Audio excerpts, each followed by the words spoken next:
I vividly remember when Joker was released in the fall of 2019, a film dedicated to the most iconic comic book villain of all time. It was advertised as a dark and gritty origin story of what created Batman's biggest enemy. To me and my friends at the time, this looked like it would be the coolest movie ever released, and lots of people shared the same sentiment. Joker became the first R rated movie to gross over $1 billion, and despite receiving mixed reactions from critics, audiences adored this film and it received tons of awards recognition, winning the Golden Lion at the Venice International Film Festival and receiving a whopping 11 Oscar nominations, breaking the record of most Oscar nominations received by a comic book film, the title held previously by The Dark Knight, even in the chaotic year that was 2019, ultimately winning Best Original Score and Best Actor for Joaquin Phoenix's portrayal of the Joker, the second actor to win an Oscar for portraying the Crown Prince of Crime after Heath Ledger's performance in the aforementioned film. Time, however, hasn't been too kind to Joker, especially with the release of Joker Folie à Deux destroying tons of goodwill the original film had, with Joker 2019 having very little lasting impact, especially in the last few years. But this video isn't about the problems with Joker 2019. Well, sort of. Joker is an okay movie. Nothing too special or memorable aside from a couple hype moments and aura scenes. But I want to talk about an issue of the film I've rarely seen discussed in general. Specifically, how Joaquin Phoenix's Joker performance is one of the worst adaptations of the character in media, and how inaccurate he is compared to the source material he's based on. This version of Joker in the film is just a psychotic man masquerading as a supervillain.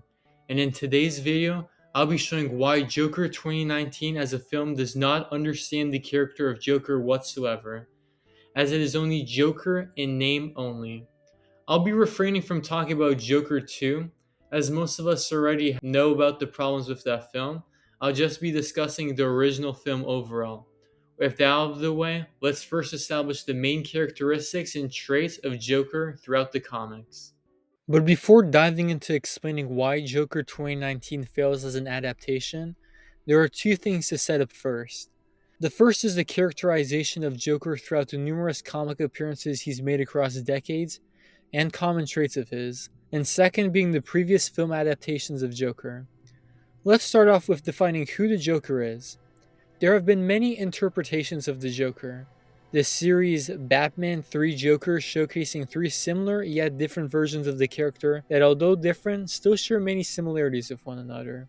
The Joker is Batman's arch enemy, a sadistic psychopath from Gotham City nicknamed the Crown Prince of Crime. Most of Joker's goals are to cause the most destruction possible and push Batman to his limits until one day he snaps. In The Killing Joke, the comic book that dives into Joker the most and gives us one of the very few backstories for the character, he states to Batman that all it takes is one bad day to reduce the sanest man to lunacy.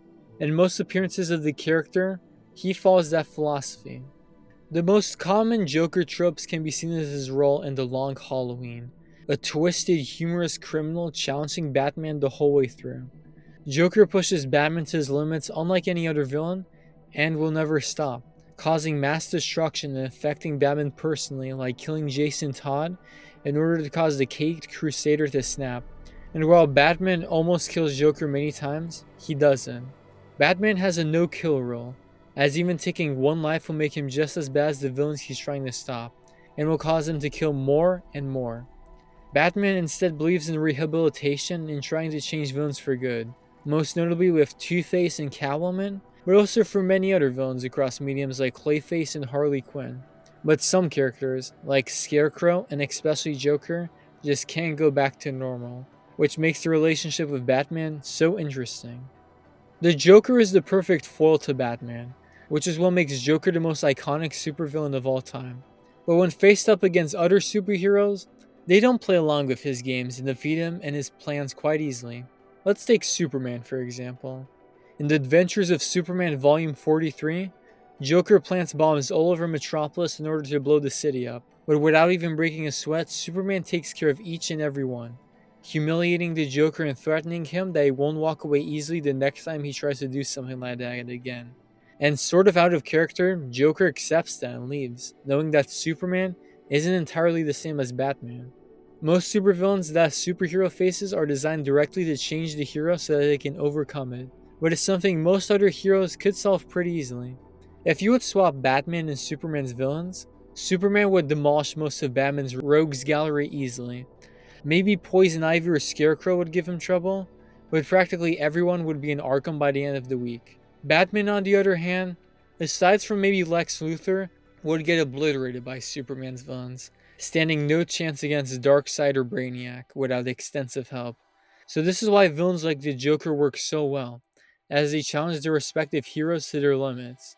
And Joker's unique identity is among the most iconic in comic book history. With the comic books out of the way, let's talk about all of the live action variants of the Joker up until Joaquin Phoenix's performance. I'll briefly talk about Cesar Romero's Joker. Even though I haven't watched the Adam West Batman projects, from what I heard and read online, this version of the Joker is very similar to the comics at that time. More of a little bit of an evil clown than Batman's archenemy. He wasn't even the criminal mastermind behind most things in this series, though. That title would actually go to the Penguin, who has the most appearances, surprisingly, and was the big bad behind many episodes where multiple villains appeared in. It wouldn't be until the 80s when Joker would become a much more complex and mysterious and also interesting figure, and we would see that in the first big Batman film. Jack Nicholson's Joker is a really interesting adaptation of the character and a really underrated version, especially since that it's often compared negatively to future versions, but I love this performance. Tim Burton's two Batman films are interesting because he seems to care more about the villains than Batman himself, leading the 89 film splitting focus 50-50 on Batman and Joker, and Batman Returns splitting focus on Batman, Catwoman, and the Penguin, leading to the villains feeling very fleshed out, but Michael Keaton's Batman being extremely underutilized and underdeveloped, sadly. But that's a good thing for this video, as Nicholson's Joker is easily the funniest version of the character in film. While still evil, Joker in this film feels very cartoonish and eccentric, really feeling clownish and not someone you would actually take seriously. But he's still a demented murderer, killing anyone who gets in his way, and in this version being the one who killed Bruce Wayne's parents. The funniest live action crown prince of crime, an incredibly captivating performance, especially given the screen time. But this next performance, it's just one for the ages. Christopher Nolan's second film in his Dark Knight trilogy gave us the most iconic live action supervillain performance of all time. I'm talking, of course, about Heath Ledger's performance as the Joker. More mysterious and somehow more demented than Nicholson's performance, Ledger gave one of the best acting jobs of all time as this criminal taking over the Gotham City underworld. The focus on more grounded superhero action and less focus on otherworldly things, along with the rise of the internet, helped Ledger's Joker explode unlike any other previous comic book character before this. Feeling more like a terrorist than a supervillain, making light of everything instead of taking everything around him seriously, Ledger's Joker pushes Batman to his limits and seems unstoppable. But Batman still persists in this film up until the very end when he finally accomplishes his goal. This Joker's carefree attitude, along with being the most wicked one most audiences had seen up to now, changed the public perspective of Joker and led to many viewing him more as evil than funny, rather than being balanced evenly. Ledger's unfortunate passing soon after filming added so much intrigue and mystery into the character, helping this version of the character stand the test of time. Diving more into Heath Ledger's Joker is a topic for another day. But the main thing to take away from this is most people expecting a much more twisted Joker going forward. Maybe we would have seen a different version of the character in The Dark Knight Returns if Ledger hadn't died, but I guess we'll never know. Next up, we have Jared Leto's Joker from Suicide Squad. Straight up, the worst adaptation.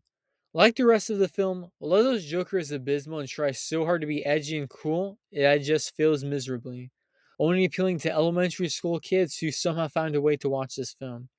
I won't talk about Leto's Joker for too much. It's just a wasted character who doesn't even interact with Batman the whole film.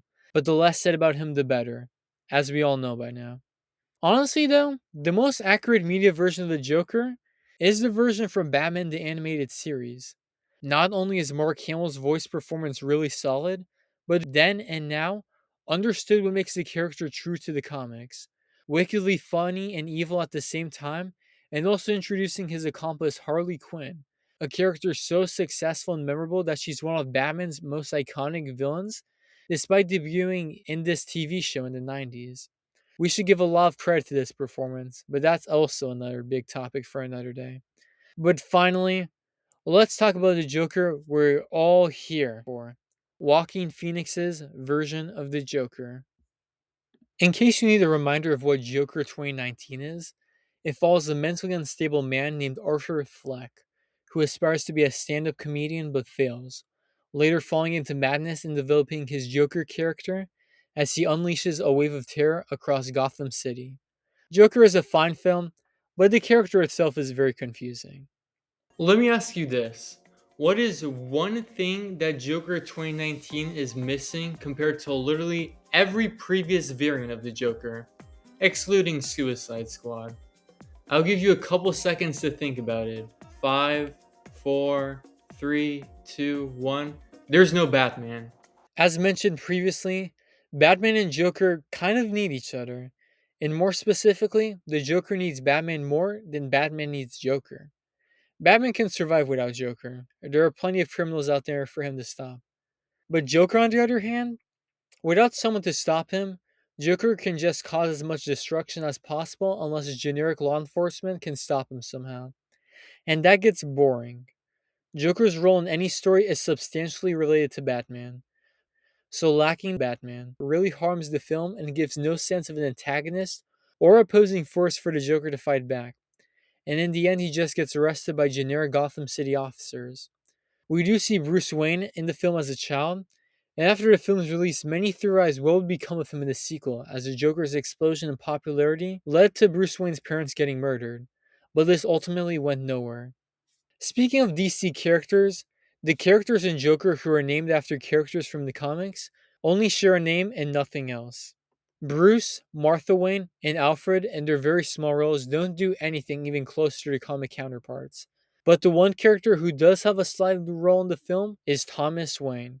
Although we see very little of Thomas in the comics, mainly just flashback scenes where Bruce reminisces his time with his father as a child, and occasional mentions from Alfred, but Thomas in this version feels nothing like the version from the comics. Thomas Wayne feels much more like an arrogant, stereotypical billionaire asshole, more similar to Lex Luthor than Batman's charismatic and talented father. Thomas is yet another opposing force in Arthur's life.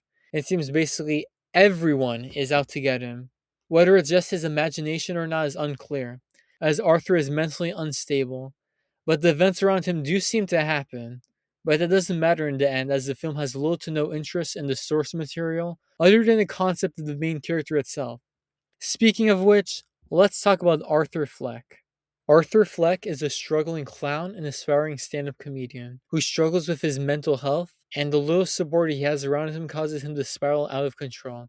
Arthur is your standard edgelord character. Edgelord movies, in case you're unfamiliar, are usually films about white guys in society who feel like they don't fit in, typically being antisocial, violent, and radical, who feel like they have to fight back against this unjust society, usually in acts of rage. Prominent examples being Fight Club, Falling Down, and Nightcrawler. Joker is another example of an edgelord character, with Arthur sharing all of these traits as these other protagonists, which is where we see some of the problems of Arthur's character when it comes to the Joker. First, while most edgelord films are overall good or decent films, they share many similar problems that result in the films being quite flawed for the most part. That being that aside from the protagonist of the film, the rest of the characters and the plot overall is very shallow and feeling very generic. Let's take American Psycho, another edgelord film, as an example. Patrick Bateman is an incredibly interesting and complex character. Much of that in part to Christian Bale's incredibly charismatic and unpredictable performance. But do you really remember the plot of American Psycho? Like, honestly, aside from vague things like Patrick being afraid of getting caught, are there any parts of the film that really stood out to you? Or do you just remember Bale's performance? And the other characters are just plain boring. While Jared Leto gives a generic performance as Paul Allen in the film, as a generic guy, which works, Willem Dafoe's character and all of the other females in the film just lack any sort of substance or character that makes them memorable. You probably can't even remember their names. And Joker suffers with that same problem. Joaquin Phoenix is great, but everyone else is just there reacting to his antics or to push the plot forward, not feeling like citizens of the dark and gritty Gotham City. Joker really suffers from this problem, as Gotham has the most eccentric characters out of any comic book, aside from maybe Spider Man, but you don't really feel that at all while watching the film. And when it comes to Fleck being an edgelord in this film, that's a little bit more confusing, as in the comics, Joker really isn't an edgelord character. The Joker never shows that he's frustrated with society or that there needs to be a change, instead fueled by tormenting Batman and friends and being the most chaotic villain in all of Gotham, sharing more similarities to Sideshow Bob, The Mask, and Green Goblin, instead of Tyler Durden, William Foster, and Lou Bloom. That further shows how writer-director Todd Phillips and writer Scott Silver didn't really understand Joker much and how to bring him to the big screen. Also, one small thing, but Arthur Fleck isn't funny whatsoever. I know humor is subjective, but the point with Arthur is to make his comedy awkward and unappealing, and amateurs attempt at humor. But Joker in the comics is never like this. Most of the time, and also in previous films, the Joker's jokes would land for the most part. Most aren't laugh out loud funny, but are pretty humorous and enjoyable, and really shows his traits of actually being a clown and not just a random guy cosplaying as one.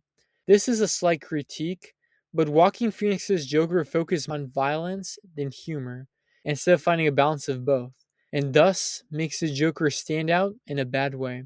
With that said, this final point really brings everything together perfectly.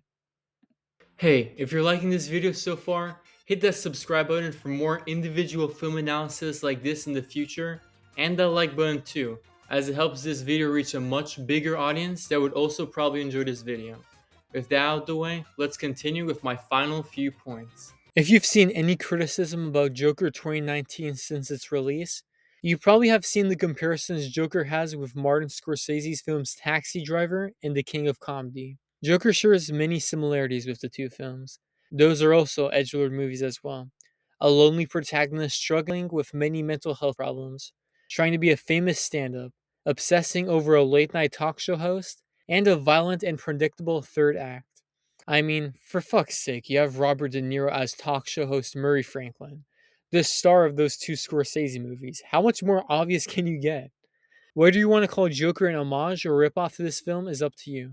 For me personally, it feels like a stitched together version of those two films and a couple other influences. But that is probably the biggest problem with Joker 2019 overall. Instead of trying to build an identity of its own, Joker instead recycles older movies for a new generation that is unfamiliar with that material while shoving familiar DC names onto it. And it worked. Little is borrowed from the source material the Crown Prince of Crime is based on.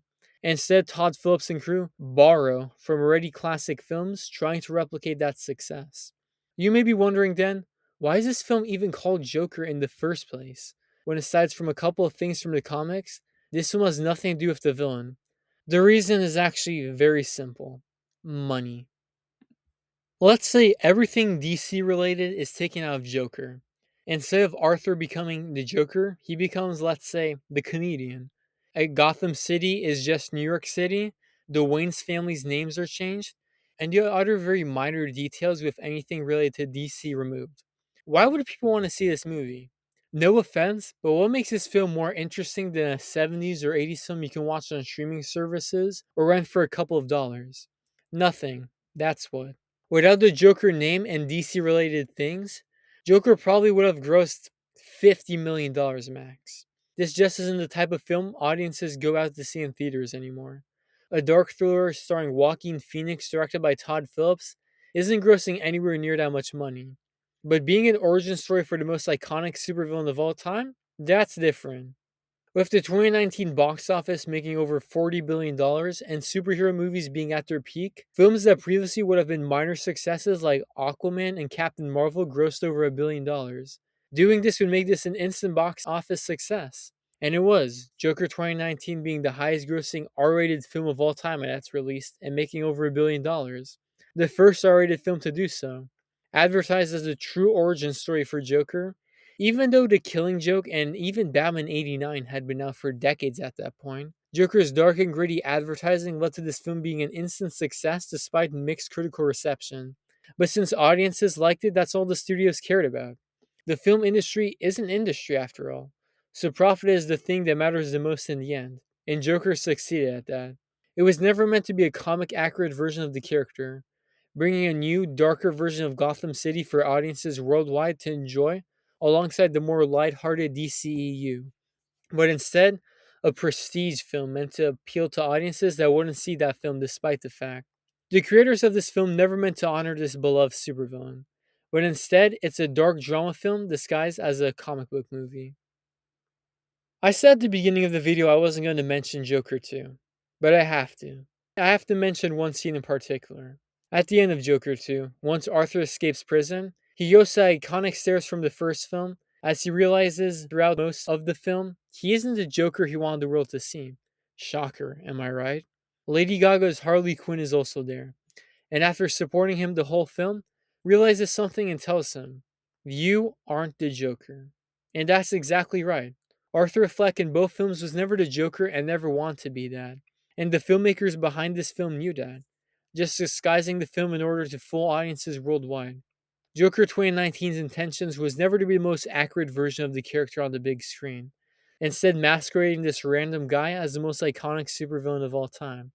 Like many comic book adaptations before it and after that, Todd Phillips and the rest of the people behind Joker never meant for this to be a faithful adaptation, but instead following up on the MCU and other superhero film successes in order to make money.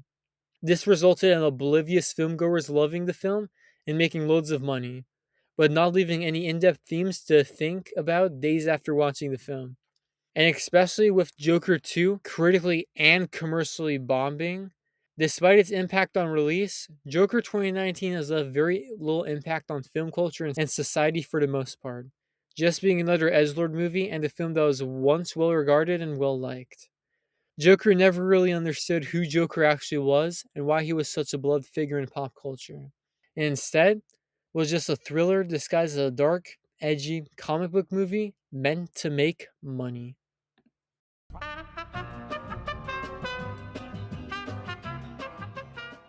Thank you all so much for watching this video. If you haven't already, hit that like and subscribe button if you enjoyed this video. And let me know in the comments below what you think of Joker 2019. That's all I have for you guys this week, and I hope to see you next time.